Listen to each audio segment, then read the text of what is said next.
Hello friends, welcome to my YouTube channel educational knowledge with Veer.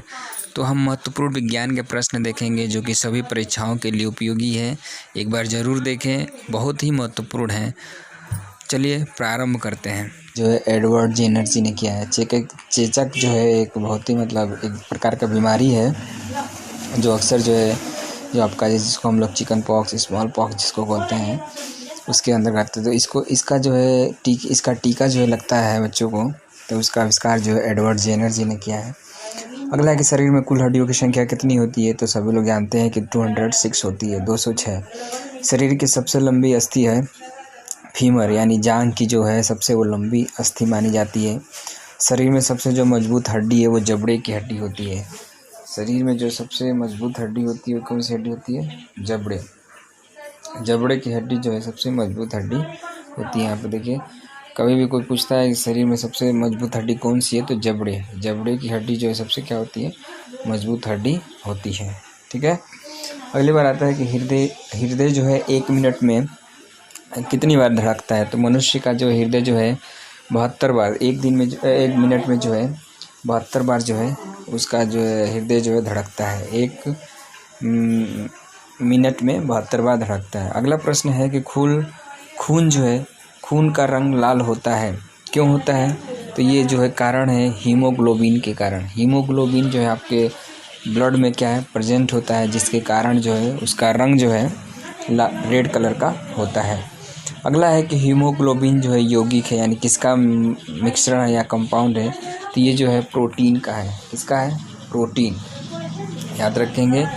तो जो haemoglobin होता है वो किसका यौगिक है? तो प्रोटीन का है। अगला है कि लाल रक्त कणिकाओं का जीवन काल है, यानी जो लाल रक्त कणिकाएँ होती हैं वो कितने दिन तक जिंदा रहती हैं? तो वो है 120 दिन, यानी 120 दिन तक जो है उनका जीवन काल है। रुधिर को जो है थक्का जमने में सहायक है विटामिन के की वजह से जो है आपका शरीर में जो भी ब्लड है वो उसका थक्का नहीं जमता है। थक्का जमने में सहायक जो होती है वो आपका क्या नहीं, विटामिन के। थक्का जमने में जो सहायक है विटामिन के जो है बहुत ही लाभदायक है, जिससे आपके शरीर में जो है थक्का जमने में सहायता देता है। अगला है कि रुधिर का तरल भाग है। रुधिर का जो है तरल भाग जो है प्लाज्मा होता है। रुधिर का जो है तरल भाग क्या होता है? प्लाज्मा। रुधिर का जो है तरल भाग क्या होता है? प्लाज्मा होता है। अगला है कि रक्त समूह सर्वदाता और सर्वाग्री जो होता है वो कौन सा होता है?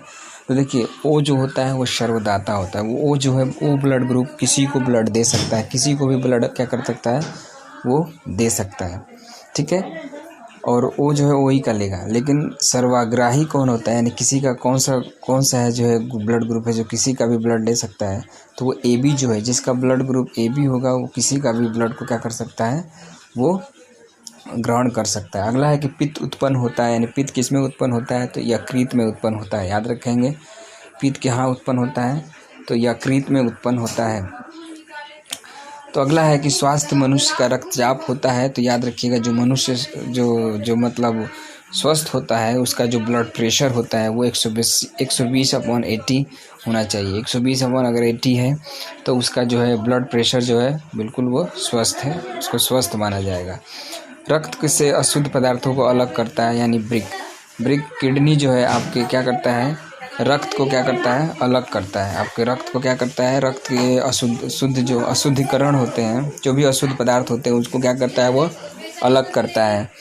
अगला है शरीर की सबसे बड़ी कोशिका होती है। शरीर की जो सबसे बड़ी कोशिका होती है तंत्रिका तंत्र होती है।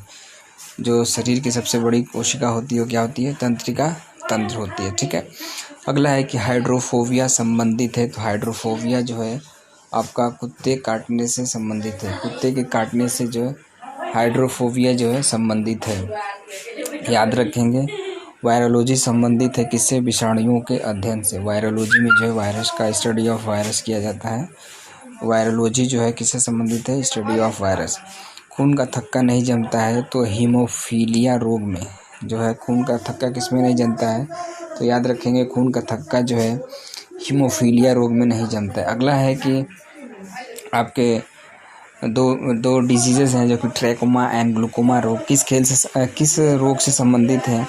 तो ट्रैकोमा और ग्लूकोमा जो है आपके आँख से रोग जिसको बोलते हैं आँख आ जाती हैं, तो वो ट्रैकोमा और ग्लूकोमा जो है रोग से आँख से संबंधित है। अगला है कि प्लाज्मोडियम परजीवी हैं। प्लाज्मोडियम जो है परजीवी हैं किसके, तो ये जो हैं आपके मलेरिया रोग के हैं, मलेरिया रोग के जो हैं परजीवी हैं।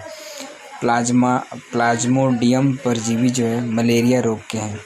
अगला है कि पॉजिट्रॉन किसका प्रतिकरण है, यानी इलेक्ट्रॉन का प्रतिकरण है। पॉजिट्रॉन का मतलब होता है पॉजिटिवली चार्ज, इलेक्ट्रॉन का मतलब नेगेटिवली चार्ज होता है। तो जो है इसका प्रतिकरण क्या है, इलेक्ट्रॉन है। पॉजिट्रॉन का कोई पूछेगा कि प्रतिकरण क्या है, तो इलेक्ट्रॉन है।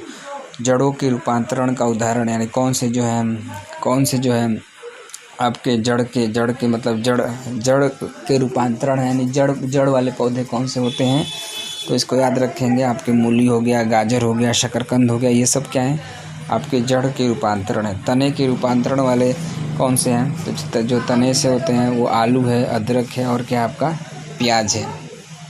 ठीक है, ये तने का रूपांतरण है। लौह की मात्रा सर्वाधिक किसमें होती है, तो पालक। इसीलिए डॉक्टर जो है पालक ज़्यादा खाने के लिए बोलते हैं, इसके में आयरन की कमी होती है। तो आयरन जो है जिसमें किसमें सबसे ज़्यादा पाया जाता है, यानी हरी पत्तियों यानी पालक में पाया जाता है।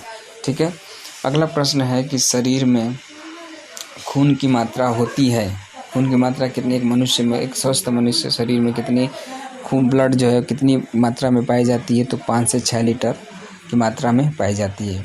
अगला प्रश्न है कि वायुमंडल में ऑक्सीजन की मात्रा संतुलित होती है, तो किसके द्वारा होती है, इसको याद रखेंगे। प्रकाश संश्लेषण एक प्रक्रिया है जिसके द्वारा जो है हमारे वायुमंडल का ऑक्सीजन जो है संतुलित होता है। हमारे प्रकाश संश्लेषण एक ऐसी प्रोसेस है जिसके द्वारा पेड़ पौधे अपना भोजन जो है सूर्य के प्रकाश में बनाते हैं। जिससे क्या होता है, सूर्य भोजन बनाते हैं, उस समय क्या करते हैं, प्रकाश संश्लेषण प्रोसेस में पौधे जो है कार्बन डाइऑक्साइड लेते हैं और ऑक्सीजन को क्या करते हैं, निकालते हैं। तो जिसके कारण जो है हमारा वायुमंडल में ऑक्सीजन की मात्रा क्या रहती है, संतुलित रहती है। अगला प्रश्न है कि कवकों का अध्ययन कहलाता है, तो माइकोलॉजी कहलाता है। कवकों का अध्ययन जो है, कवकों का अध्ययन किसे कहते हैं, तो माइकोलॉजी के अंतर्गत जो है इसको पढ़ा जाता है। हड्डियों में मुख्यतः क्या पाया जाता है, हड्डियों में मुख्यतः क्या होता है आपका कैल्शियम और फास्फोरस पाया जाता है। आपकी हड्डियों में देखते हैं कैल्शियम की कमी होता है तो लोगों की हड्डियों में दिक्कत होने लगता है, प्रॉब्लम होने लगता है। तो वो कैल्शियम और फास्फोरस का ही जो है मेन जो है मुख्यतः हड्डियों में पाया जाता है। अगला प्रश्न है कि मानव में गुणसूत्रों की संख्या कितनी होती है, तो मानव में जो गुणसूत्रों की संख्या यानी जीन्स की जो संख्या होती है वो 46 होती है और 23 पेयर्स होते हैं। ठीक है, 23 पेयर्स हैं, 23 के 2 पेयर हो गए तो 46 हो गया।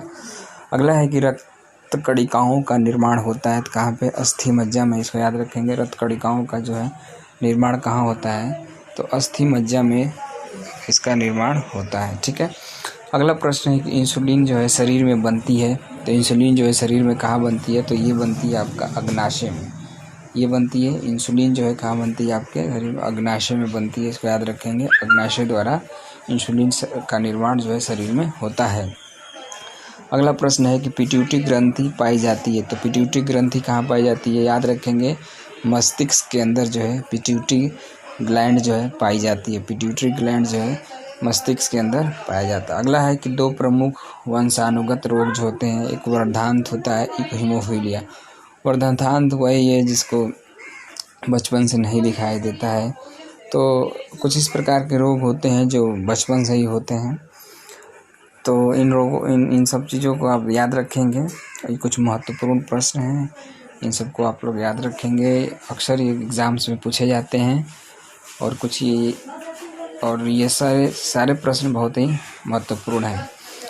तो बस आज के लिए इतना ही दोस्तों। अगर वीडियो पसंद आए तो लाइक करें, शेयर करें और चैनल पे अगर नए हैं, अगर वीडियो को पहली बार देख रहे हैं तो चैनल को सब्सक्राइब करना ना भूलें। धन्यवाद।